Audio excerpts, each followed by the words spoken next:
Hello বন্ধুরা, তো আজকে আমার শাশুড়ি মায়ের বার্থডে।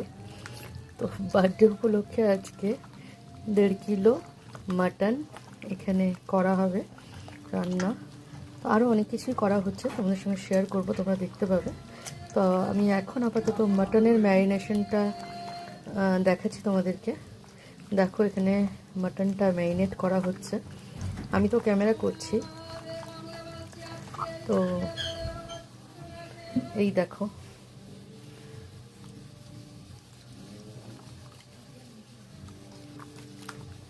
এই হচ্ছে মাটন।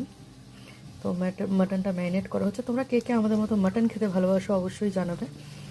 আর যদি ভিডিওটা ভালো লাগে তাহলে লাইক কমেন্ট শেয়ার করে দেবে, কেমন? তো মাটনটা এখন মাখিয়ে নিচ্ছি, ম্যারিনেট করে একটু রেখে দেবো ঘন্টাখানেক, তারপরে রান্নাটা করবো আর তোমাদের সঙ্গে শাশুড়ি